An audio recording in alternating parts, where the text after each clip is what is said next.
Hi all, നമ്മുടെ 21 days hair growth ചലഞ്ചിൻ്റെ day 5 ആയിട്ടുണ്ട്. അപ്പോൾ ഒരു വിൻ്റർ ഹെയർ കെയർ ടിപ്പ് പറഞ്ഞു തരാമെന്ന് വിചാരിച്ചു. ആദ്യം തന്നെ drink beetroot juice or amla juice. നമ്മൾ ഏതെങ്കിലും ഒരു ഹെയർ ഗ്രോത്ത് ജ്യൂസ് കുടിക്കുക എന്നുള്ളതാണ്. അപ്പോൾ ഞാനൊരു ജ്യൂസ് ഇതിൽ മുന്നത്തെ വീഡിയോയിൽ പറഞ്ഞിട്ടുണ്ട്, കണ്ടു നോക്കുക കേട്ടോ. രണ്ടാമത്തെ കാര്യം എന്താണെന്ന് വെച്ച് കഴിഞ്ഞാൽ കീപ്പ് യുവർ ബോഡി ഹൈഡ്രേറ്റ്. അപ്പോൾ നന്നായിട്ട് വെള്ളം കുടിക്കുക. 2 ലിറ്ററോളം വെള്ളം മിനിമം കുടിക്കണം ദിവസം. പിന്നെ നിങ്ങളുടെ ഫുഡിൽ ഗ്രീൻ ലീഫി വെജിറ്റബിൾസ് ഉൾപ്പെടുത്താൻ ശ്രദ്ധിക്കുക.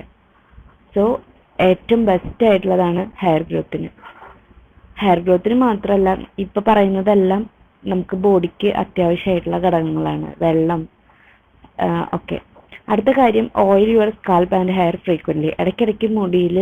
ഇടയ്ക്കിടയ്ക്ക് നല്ല ഡെയിലി അല്ലെങ്കിൽ ആഴ്ചയിൽ 2-3 ദിവസമെങ്കിലും നമ്മുടെ മുടിയും സ്കാൽപ്പൊക്കെ നന്നായിട്ട് എണ്ണ തേക്കാൻ ശ്രദ്ധിക്കുക.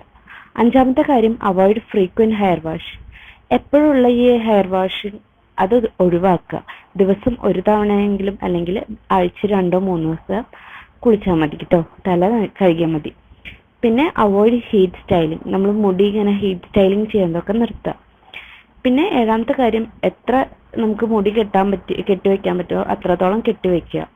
അപ്പോൾ രാത്രി കിടക്കുമ്പോഴും പകലൊക്കെ അഴിച്ച് പരത്തിയിടാതെ ഡ്രൈ ആയതിനു ശേഷം മുടി കെട്ടിയിട്ട് യാത്രയൊക്കെ ചെയ്യാൻ ശ്രദ്ധിക്കുക.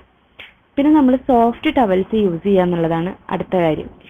നമ്മളിങ്ങനെ തോർത്തൊക്കെ വാങ്ങിയിട്ട് കോട്ടൻ്റെ, അതൊക്കെ നമ്മുടെ മുടി റാഷ് ആവാനും ബ്രേക്കേജ് ആവാനും സാധ്യതയുണ്ട്. അപ്പോൾ സോഫ്റ്റ് ആയിട്ടുള്ള ഒരു ടവൽ യൂസ് ചെയ്യുക. 9ാമത്തെ കാര്യം, യൂസ് മൈൽഡ് ഷാമ്പൂ അല്ലെങ്കിൽ യൂസ് കണ്ടീഷണർ. നമ്മുടെ മുടി നന്നായിട്ട് ഡ്രൈ ആവാതിരിക്കാനാണ് ഇങ്ങനെ ചെയ്യുന്നത്. അല്ലെങ്കിൽ നമ്മുടെ ഷാമ്പൂയിൽ കുറച്ച് വെള്ളം ആഡ് ചെയ്താലും മതി. അപ്പോൾ ഇഷ്ടമായ സബ്സ്ക്രൈബ് ചെയ്യുക. Thank you.